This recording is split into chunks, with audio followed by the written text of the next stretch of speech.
Mirëmbrëma shikues të nderuar. Rezultati i zgjedhjeve të 11 qershorit ishte befasues për të gjithë, me ndonjë përjashtim të rrallë. Një prej atyre njerëzve që parashikoi befasi në këto zgjedhje ishte edhe Fisnik Halimi, të cilin sonte e kemi në komitet. Fis, mirë se erdhe. Mirë se vizeta. Çka ju bëni me besu që këto zgjedhje kanë me prodhuar një rezultat befasues? Puna në teren. Nuk kam parashikuar rezultate, por kam bërë matje të cilat për fatin mirë kanë dalë të sakta, për fatin mirë tim, po flasë dhe të njerëzve të cilët të bashkëpunojnë me mua. Në një anë. Në anën tjetër, ka mund të parashikohet që do të ketë lëvizje të elektoratit, për shkak se megjithatë Kosova u fut në këto zgjedhje prej një palë zgjedhjeve të cilat nuk prodhuan gjë tjetër përveç se një krizë të stërgjatur politike, e cila filloi me atë koalicionin Vlan, edhe pastaj solli Kosovën për 3 vite deri në parë zgjedhje tjera, pa dalë para prej asaj atmosfere e cila ishte një atmosferë një krize politike të ndërtuar mbi kauza të cilat po që se të shihen me kokë të ftohët, s'mund të quhen ndryshe përveç se kauza të rreme. So sondazhe, so mati keni bërë gjatë kësaj periudhe, prej cilës periudhë në fakt? Pas shpalljes së datës zgjedhjeve apo edhe përpara? Matjet i kemi bërë në vazhdimsi, çdo 3-4 muaj, po flas për 3-4 vitet e shkuara. Sa i përket këtyre zgjedhjeve, kemi filluar të masim opinionin prej fundit të dhjetorit të vitit të kaluar dhe kemi bërë 4-5 matje, qoftë në nivel Kosove, qoftë në nivele rajonale. Mirë po 3 kanë qenë të cilat janë bërë në gjithë territorin e Kosovës me një mostre reprezentative e cila ka kaluar gjithmonë 1000 respondent. Sa ka lujt elektorati prej dhjetorit e deri në qershor kur keni bërë matjet e fundit? Pra çush ka qenë lëvizja e elektoratit në këtë periudhë 6 mujore? Elektorati qysh prej dhjetorit ka treguar pasigurinë për kënd do të votoj dhe shumë pak respondent kanë qenë të sigurt se për kënd do të votojnë, ndërkohë kanë qenë të sigurt vetëm ata të cilët në një formë apo tjetër janë pjesë direkt të strukturave të partive politike. Por një gjë është karakteristike që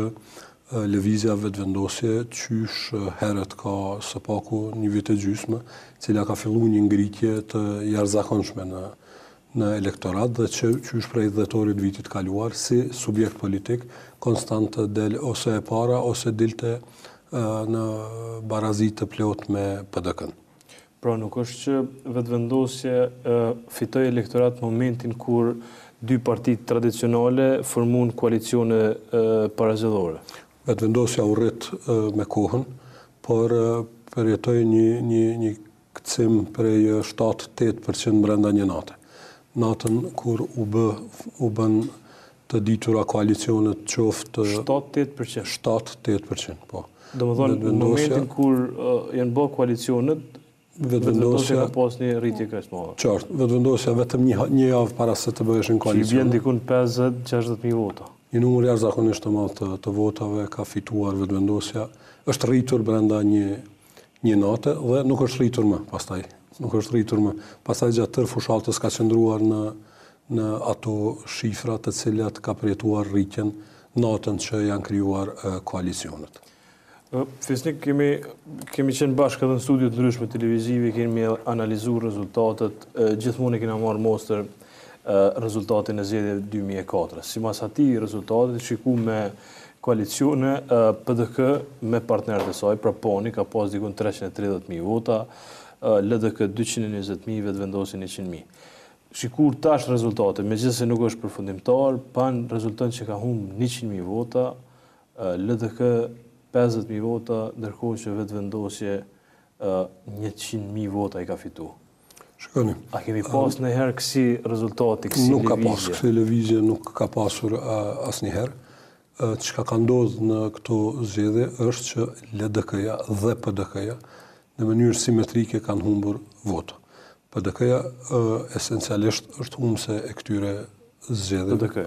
PDK-ja, sepse prej një partije cila ka qenë gjatë në pushtet që ka pas një bastion jashtëzakonisht sigurt, gradualisht ka ardhur në një parti e cila tash në një parti e cila ka humbur një numër të jashtëzakonshëm të votave. Votat e PDK-s do të kamuflohen kësaj radhe, do të jetë e mundur të kamuflohen për shkak se nuk do dihet se kush ka humbur dhe kush ka fituar, për shkak se këta janë tre partner. Është PDK-ja, është Alianca dhe është mandatet ato që mund ta përcaktojnë humbsin dhe fituesin në analizë. Nga ato që po i shohim, gjë që është befasi për mua, mandatet po pasqyrojnë realisht humbsin dhe fituesin. Nëse realisht Nisma dhe AK-ja dhe Nisma në matjet tona i kanë pas 18% në natën që është rrëzuar qeveria, atëherë del se ata është dashur të kenë një 14 ose 15 deputet, dhe nëse rezulton që edhe brenda koalicionit të kenë 14 apo 15 deputet, atëherë vërtetohet që PDK-ja realisht është humbse e këtyre zgjedhjeve së bashku me LDK-n. Pra, koalicioni i koncentruar nuk ka qenë rentabil, si të themi, në aspekt votave, as për PDK-n dhe as për LDK-n. Fakti që PDK-ja ka kaluar në udhëhecinë vet prej zotit Thaqit e zotit Veseli, nuk ka qenë lehtë e amortizueshme dhe e ka prodhu një krizë votash në atë parti. Krizë e cila ka qenë e paralajmëruar. Ndër të tjera, vitin e kaluar kemi bërë matje edhe në komunën e Drenasit. Dhe aty është paralajmëruar kriza e madhe e PDK-s, ju kujtohen kandidatët Bazaj dhe Drenori, sa për kurreshtin e shikuesve tanë, zoti Bazaj, kur që deklaruar se do të garoj si i pavarur, në të gjitha matjet të dilte se do të mund të ishte fituesi i zgjedhjeve në Drenas.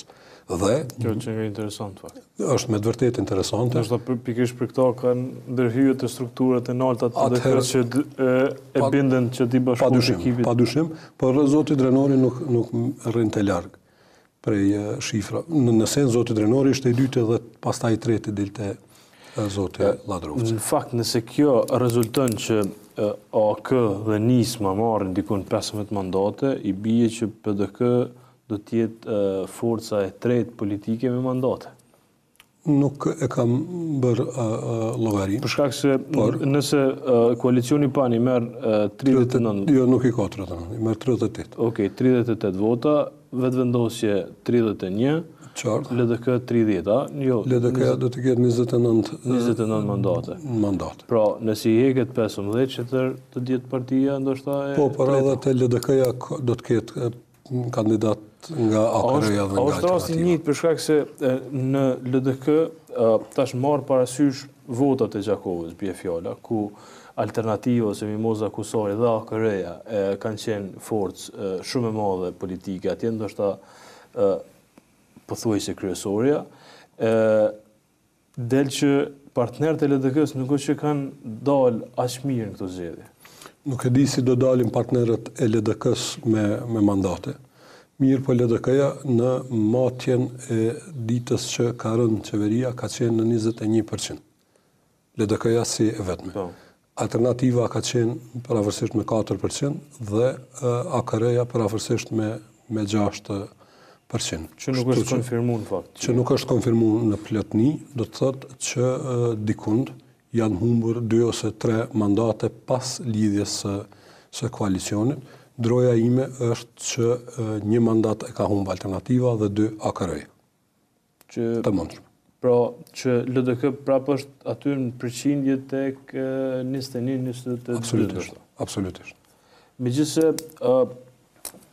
sigurisht LDK-ja po portretizohet si humbsja kryesore, po pozicioni i tanishëm, madje edhe me vota, për shkak se sigurisht rritja ka qenë e madhe e vetëvendosjes, po LDK pak a shumë o ka nëton tek ato ujërat që kanë nëtuar prej vdekjes së presidentit Rugova.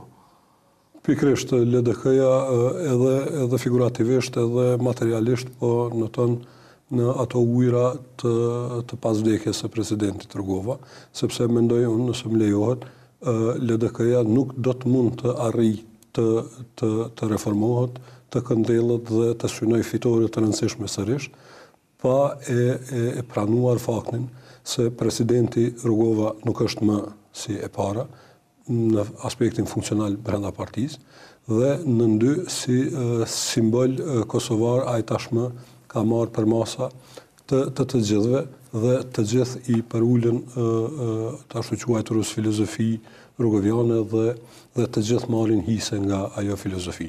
Duke nisur madje prej presidentit Thaçi që ka qenë rival i hidhur i tij e deri te këto figurat tjera politike si Haradinaj e Pacolli. Interesant është që LDK ka humbë në komuna cilat i patë rikthy me ardhjen e zotit Isa Mustafa në pushtet, për shembull ka qenë Gjilani, tash ka met vetëm i patë rikthy në nivel komunal. Po. Për kryetar partish. Ne duhet par votat çfarë kanë qenë. Votën politike. Sepse për kryetar partish nuk do të jetë për zgjedhjet tashme prap do të kemi befasi. Ato nuk do t'i pasqyrojnë. Varet shumë prej kandidatëve. Varet shumë prej kandidatit, varet prej aleancave të vogla brenda, varet prej personaliteteve. Është shumë e paparashikueshme se si do të zhvillohen zgjedhjet e ardhshme. Njëjtë qysh nuk mund të themi që mund të mbështetemi në zgjedhjet e kaluara komunale, sepse ato tashmë sidomos prej që po garohet direkt për kryetar komune, nuk po pasqyrojnë votën politike në plotni. Qysh është e mundshme LDK me përfundu për shembull me PDI, Istog, Lipjan edhe Sharr. Madje në PDI dallimi mes LDK-s edhe vetëvendosjes është vetëm 2000 vota. Bastionin kryesor të fundit, ndoshta bastionin e fundit të LDK-s. LDK-ja është duke udhëhequr në një formë të çuditshme dhe jo stabile qysh prej vdekjes së zotit Rugova. I kujtojmë të gjitha krizat të cilat i ka përjetuar ajo parti nga brenda. Shpesh në LDK dëgjojmë për demokracinë e brendshme dhe për mënyrën se si ata kalohet për pushteti prej individit në individ, mirë po realiteti është ndryshe. Gjithmonë kalimi i pushtetit është bërë në atë mënyrë që ka pas një kosto të madhe elektorale, sepse dikush i rëndësishëm është larguar. Po që se sot në LDK të ishin edhe me tutje, zoti Daci, zoti Sejdiu dhe të gjithë varësit e tyre të cilët më nuk bëjnë pjesë aty, LDK-ja mbas edhe do të ishte ndryshe. Atëherë ajo do të ishte një demokraci ku njerëz do të vazhdonin të luftonin për kauzën e përbashkët. LDK-ja ka kaluar nëpër kriza, krizat i kanë kushtuar gjithmonë. Esencialisht, LDK-ja është dashur të bie në këtë nivel votash edhe më herët, në mënyrë që të hapte rrugë për riformatizim, të hapte rrugë për një reformë të vërtet brenda. Fakta ka bo qëto me hap rrugë për riformatizim të LDK-s, më duket që ka bo elektorati LDK-s këto zgjedhje të i votu për shembull Vjosën, Lumirin ose këtë pjesën. Elektorati LDK-s ishte i qartë. Elektorati LDK-s është elektorati mirë.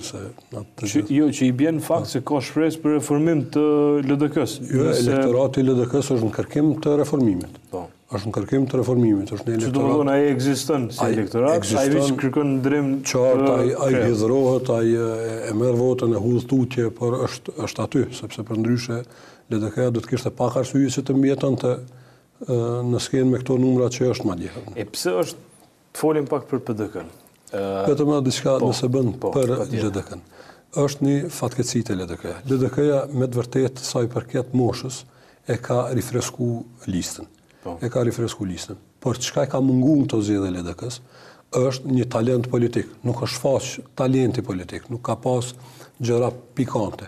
Kemi pas deklarata të çuditshme.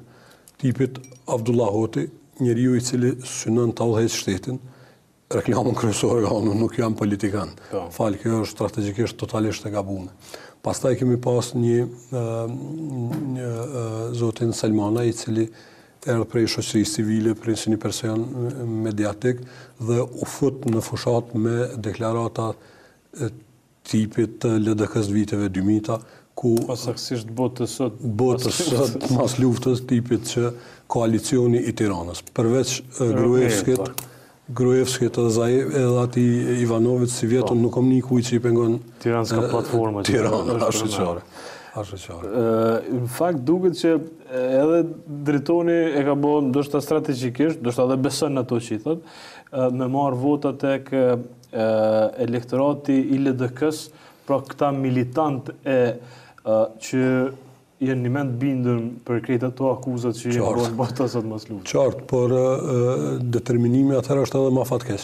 Nëse futemi në politikë me moshat tona për të fitu pozicion dhe të mirëmbajt politikën e vjetër të subjektit cilë në adhurojmë, atëherë kjo është e kohët. Prapë, pavarësisht, nuk ka justifikim mënyrën se si janë. Folim pak për PDK-n. Thatë që ndrimi i liderit, pra nga zoti Thaçi tek zoti Veseli, ka pësu rami PDK-ja. Pra kjo është një prej arsyeve pse ka pësu rami PDK-ja në këto zgjedhje, që duket që rami do të manifestohet tash edhe me mandatet. Ku është dallimi me zotit Thaçi dhe zotit Veseli? Fillimisht kështu, ma shumë se për PDK-n në këto zgjedhje s'duhet folur madje as për vetëvendosjen.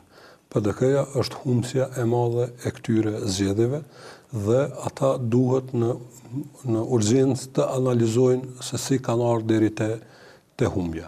Unë mendoj që janë disa faktorë pse PDK-ja i ka humbur këto zgjedhje. Ndërto faktori i parë është që është ndru lideri. Do të thotë zoti Veseli nuk ka arritur ta shtri autoritetin e vet të gjitha degët, të gjitha individët me influencë brenda PDK-s, edhe pse një përshtypje tillë nuk e kemi pas gjatë tranzicionit të pushtetit brenda PDK-s prej Thaçit. Është dukur gjithçka në rregull, por tereni nuk e ka dhënë atës. Në anën tjetër, PDK-ja ka jetuar në kredit e marra nga zoti Thaçi. Tash zoti Veseli po i pagun kamatot. Zoti Thaçi ka qenë politikan i cili ka dhënë premtime të mëdha, ka pas një stil megaloman të udhëheqjes së partisë, të cilave zoti Veseli nuk ka mundur më t'ju bëj ballë kur i ka ardhur kostoja. Kjo është mos e vërtetë. Unë as zotin Thaçi, as zotin Veseli nuk i njoh personalisht dhe nuk i di çfarë karaktere kanë, çfarë profile kanë psikologjike. Por ajo që shihet nga jashtë dhe që u konfirmua me votë është që zoti Veseli nuk arriti ta përsërisë performancën e zotit Thaçi edhe për arsye tjera, sepse megjithatë PDK-ja i kaloi ca kriza dhe ca aferat që shkonin ka skandal. Mos harrojmë që ato përgjimet e zotit Grabovci nuk kanë mundur të kalojnë pa ndëshkim. Fakt jo vetëm përgjimet. Veseli ka marrë partinë në kohën kur partia e tij ka udhëheq me qeverinë ose ka qenë pjesë e qeverisë për 10 vjet. Në fakt, duket që PDK ka mbajt goxha gjatë pushtetin. Padyshim. Për shkak se në Shqipëri, pavarësisht se janë shumë ka një politikë shumë atashpër se tena, zakonisht i kanë mojt ka 8 vjet. PDK-ja që programja do të ishte ndoshta për shkak se po du me ardhte një pyetje në fakt që lidhet me Veselin e me Thaçin dhe me elektoratin e PDK-s. Zakonisht PDK-ja u thonë që fiton me strukturë, fiton me administratë shtetërore, jo me frymë. Jo, unë ndëgjova dje një deklarat tillë dhe një në emision, nuk e di prej kujt, po e di që më ranë vesh. PDK-ja i ka 2 lloje të militantëve. Ka militantin tradicional, i cili është i ndërlidhur me PDK-n për shkak të trashëgimisë nga UÇK-ja. Domethënë aty nuk ka klientelizëm, aty ka plebishit. Do të thotë nuk është dhe përcaktim kështu historik që jemi këtu dhe pastaj kemi klientelizmin. kemi klientelizmin, por klientelizmi nuk është karakteristik vetëm e PDK-s. Klientelizmi ka qenë mënyrë e qeverisës e instaluar nga LDK-ja. Në fakt nga presidenti Rugova me Pikrisht. sa ka mujt atëherë me UP me çdo. Me të gjitha. Edhe kjo është e vjetër, është madje edhe para luftës. Klientelizmi në LDK ekziston para luftës. Na jemi një brum, na jemi të njëjtit njerëz. Të gjithë pak a shumë jemi të ngjajshëm, nuk mund të kemi diferenca shumë të mëdha, por me një diferencë. Kur ka ardhur në pushtet PDK-ja, kanë ardhur me më shumë guxim dhe me më shumë elan dhe pastaj atë klientelizmin e ka ngrit në një nivel më të lartë. Por për ta përmbyll analizën mbi elektoratin e PDK-s. PDK-ja ka elektorat tradicional, elektorat i cili voton me emocion për PDK-n dhe kjo përbën pjesën më të madhe të atij elektorati dhe ka pastaj edhe klientelizëm, për shkak se klientelizmi është kulturë politike në Kosovë, jo për shkak se i takon vetëm PDK-s apo një partije të tjetër. Të folim pak për vetëvendosin, në cila këto zgjedhje në fakt u shndruan në lëvizje në zemra. Keni strategji e tyre një operacion elektoral që duket që rezultoi i suksesshëm, pra i ndrimit të formës po edhe përmbajtjes së partisë politike, e cila ja dha fiks 100.000 vota shtesë. Qartë. Cilat janë arsyet fisnik që ka ndiku, pra tash, revolta e njerëzve me një pushtet tillë, me një keqërisje, apo fakti që Kosova brenda 4 viteve trupit elektoral ju bashku 130.000 trinj, arriti vetëvendosja me marrë pjesën e re të elektoratit ku ke suksesi i kësaj partije. Vetëvendosja ka marrë votat të gjitha grup moshat, pothuajse një trajtshëm. Është mit që vetëvendosja i merr votat të rinjët. Këto duhet me bo plotësisht të qartë. Vetëvendosja u rrit për shkak se trendet e ndryshimeve politike në shoqërinë kosovare kalojnë prej gjeneratës në gjeneratë. Gjenerata e Ibrahim Rugovës, gjenerata e Hashim Thaqit dhe tash po vjen një gjeneratë e Albin Kurtit e Shpend Ahmetit. Është fatkeqësi që nuk ndryshojnë gjeneratat brenda partive politike në Kosovë, po ndryshojnë partitë politike ku secila gjenerat e ndërton partinë e vet. Vetëvendosja u rrit gradualisht ndër vite. Ndërsa në fund e pat një rritje cilësore prej, thash, më duket 7%, brenda një nate e cila ishte reagim, ishte një reakcion i... Pak, që kjo ka, nëse është kjo fis, kjo e ka përcaktu fitusin. Kjo e përcaktu fitusin, po. 7% që e do të mbetej tek... Qartë, mirë, po tashmë që në rritur për 8%. Këta i kanë pas, më duket, 14% të votave në zgjedhjet e kaluara. Këta ishin 23% qysh prej dhëtorit vitit kaluar në Konstancë. Pastaj u rritën edhe vota të reja dhe kjo rritje padyshim, kësaj rritje i kontriboi padyshim lidhja e koalicioneve në mënyrën se si u lidhen ato koalicione. Dhe prej nga erdhi rritja, nuk erdhi as prej votuesve të PDK-a nismës, as prej votuesve të LDK-a alternativa, po erdhi prej votuesve të pavendosur, të cilët mbase e kishin një sy nga vetëvendosja gjatë tërkohës. PDK-ja, AK-ja dhe nisma në koalicionin e vet nuk arritën ta materializojnë një pozicion shumë mirë që nga bazë të elektorati, figurën e Haradinajt, e cila në Konstancë pëlqehej prej një shumicë plebiscitare njerëzve për ta parë në vendin e kryeministrit. Gjithmonë votues nga gjithë i vetmi personalitet, i cili ka pas më shumë vota se partia e vet, ka qenë zoti Haradinaj kur kemi bërë matje. Po koalicioni nuk arriti ta materializojë atë simpati kundrejt të popullit kundrejt Haradinajt si kryeministër, dhe realisht pastaj u kthye nga vetëvendosja. Po, më shkurt tek fletvotimet e pavlefshme. Janë dikur 50.000 ose 7%? Po. Ndoshta 7%, 50.000 vota. A ka qenë gabime pra njerëzve që kanë votu për shembull 6 kandidat, 7 kandidat në vend se 5, ka qenë revolte njerëzve mi prish fletë votimit, unë një për shembull njerëz që e kanë bën një gjatë tillë, apo ka qenë një punë, një dorë zeze komisionerëve që i kanë prish fletë votimit për shkak se zgjedhjet e kaluara, sidomos vitin 2010, mos gabosha, i në konstatu disa herë që numërus të vota në momentin kur zojmë shembull numërusi i një partije, ku ka pa që fletë votimi është i një partije tjetër, e ka prish zakonisht me unaz të shinë atër që kanë prish. Pra, çka ka ndodhur me 150.000 vota? Mendoj që ato kryesisht janë vota të revoltës. Për njerëz i kanë prish qëllimisht. Qëllimisht.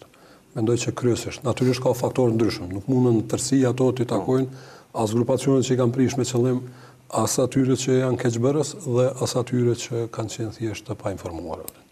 Unë pash fletë votimin natyrisht, fletë votimi nuk ka qenë i paqartë, nuk ka qenë ka qenë një ide fletë votim si herave tjera, po qartë. Pastaj kemi pas aksione të shoqërisë civile për informimin e qytetarëve si duhet të votuar. Sa e diun, Demokracia në Veprim ka pas një projekt për gruposha të caktuara, për kategoritë të caktuara demografike për të edukuar se si duhet të votuar.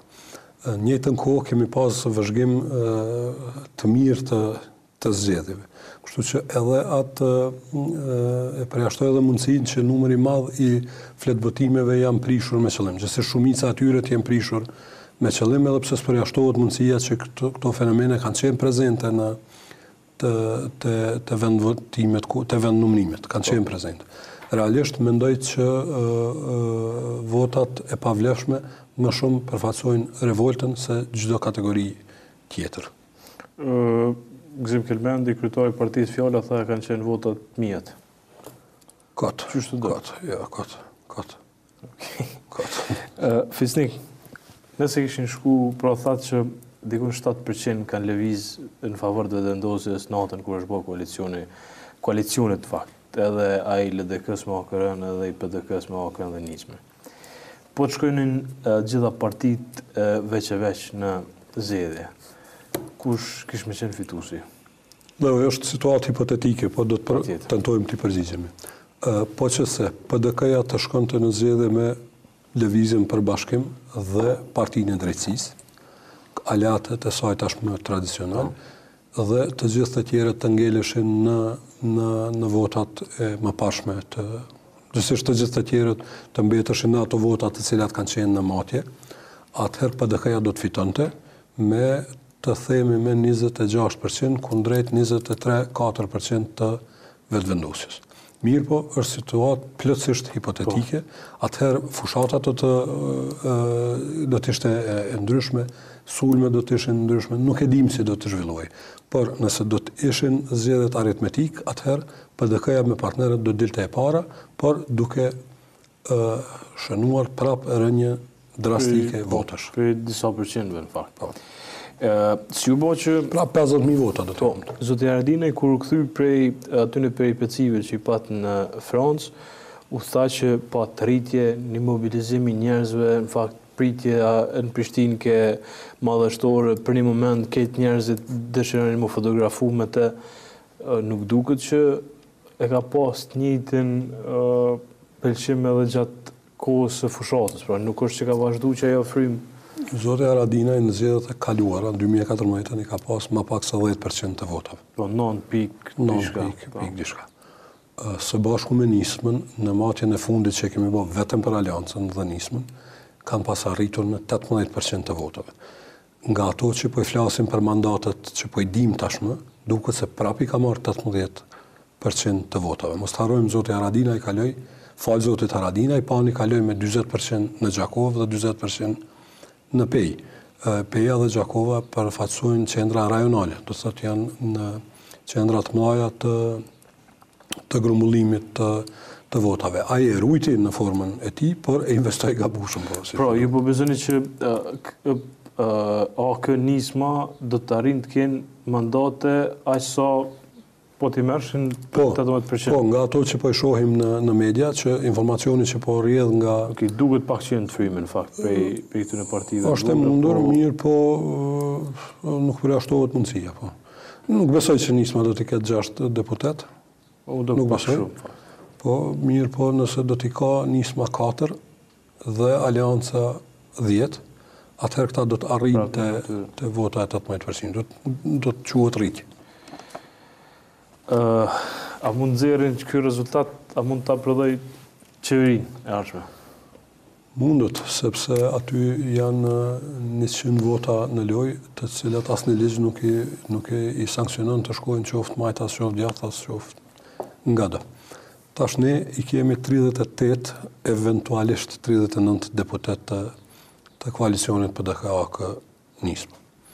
I kemi 20 deputet të minoriteteve, të cilat është bazakon që të shkojnë me këndo që i fto. Nuk da detyrim kushtetues. Mirë po, skenarët janë të ndryshëm. Ne kemi disa skenarë. Nëse më lejohet, do t'i kisha radhitur. Ne mund të llogarisim që PDK-AK nisma të bëjnë koalicion me minoritetet dhe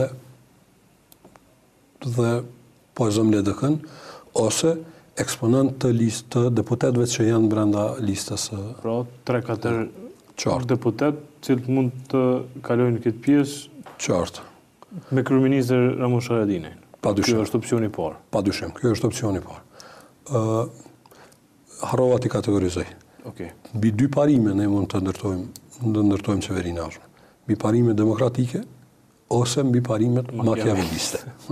Do të thotë, ose do të gjenden individ të cilët do të dezertojnë prej grupacioneve të veta dhe do të krijohet pastaj një farë shumicë e cila shkon deri diku, po nuk mund ta mbajë mandatin, është e pamundun të qeverisë për 4 vite. Ose skenarët e thjeshtë ku LDK-ja pranon që t'i bashkohet PDK-AK nismës.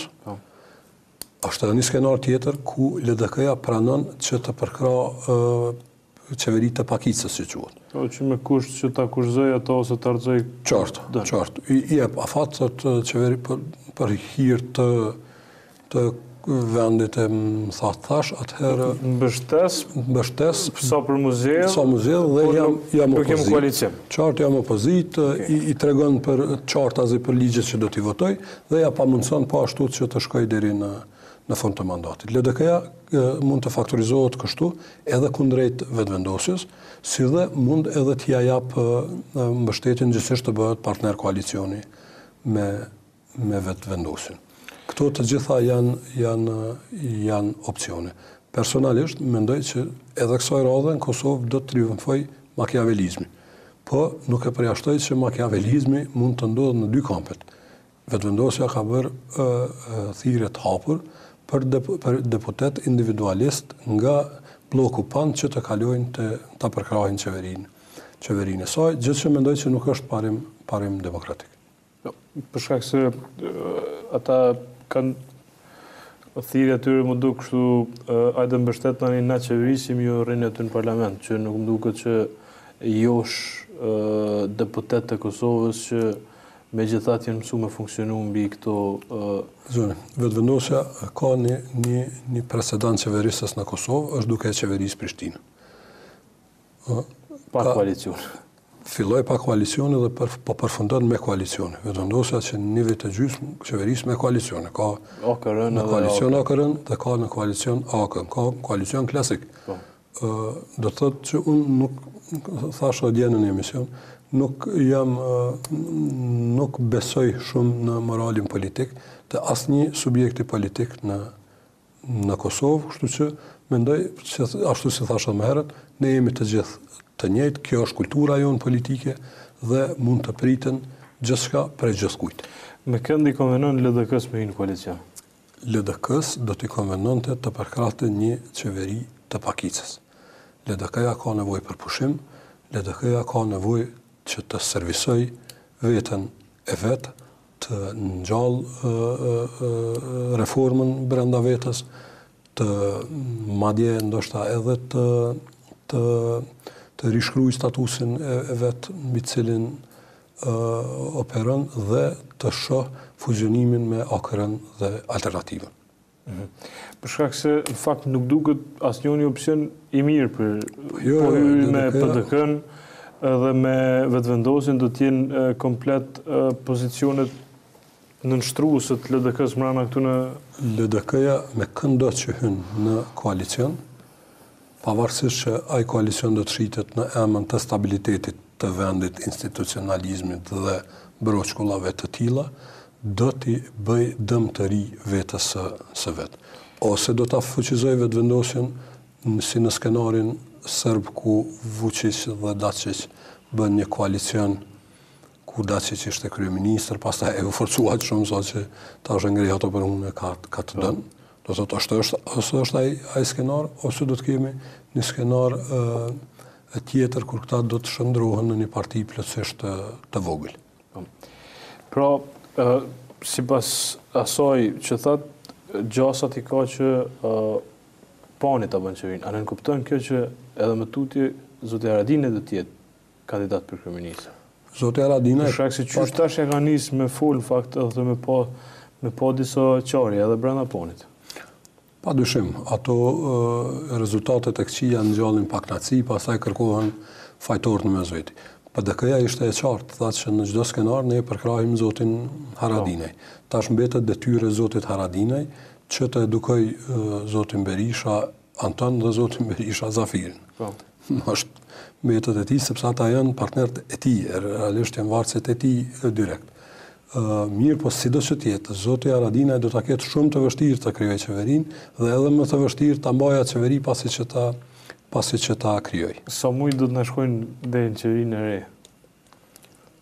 Varet nëse kemi një pekuri politike, nëse mbasaj varet prej sjelljes së zotit Thaçi, sepse ai ka në diskrecion e tij mënyrën se si do ta interpretoj kushtetutën e... Megjithëse paka shumë vendimi gjykatës kushtetuese, atë gjykimin fakt e ka sqaruar edhe këtë çështjen e diskrecionit, kuptimin që thotë që zoti Thaçi e mandaton subjektin e parë politik, më pas dytin pa përjashtuar dhe të parën. Pra, nëse dështon mandatari i parë me formu qeverinë, mund t'ia jap dytit, por mund t'ia jap edhe një herë edhe të parit me mandatar të ri. Mund, adin ato të gjitha nga 3 javë. Unë besoj që Kosova në çdo rrethon, pavarësisht kush do të udhëheqë me qeverinë, nuk ka kohë të futet edhe në një krizë të re politike. Sepse krizat posgjellore pastaj po bartën e kriza parlamentare dhe ne realisht jemi dëshmitar të një parlamenti jo funksional për 3 vite të plota në një kohë kur rajoni është në një dinamikë jashtëzakonisht të madhe ku globi është duke zi. Kemi një president të ri në Amerikë, i cili e ka bërë qartë që në Evropë ka marrë vetëm kur vijnë pushimet e mes në Sloveni. Adem kemi shumë të lashën, nuk e di kur do të formohet, por fakti që do të vonohej, do të ishte shumë problematik për të gjithë neve. Për fund, nuk është që s'po përmenden edhe zgjedhjet e reja, po zgjedhjet jashtëzakonshme në pamundësi që ky rezultat me prodhu një qeveri. A besoni që mund ndodhë kjo? Jo, nuk besoj që kjo do të mund ndodhë, për shkak se presioni do të bie mbi zotin Thaçi, nëse ai refuzon t'i jap mandat eventual zotit Kurti, do të bie presioni edhe ndërkombëtar mbi të, dhe zoti Kurti do ta themelonte qeverinë nëse zoti Haradinaj do të dështonte. Kështu që realisht besoj që nuk do të ketë.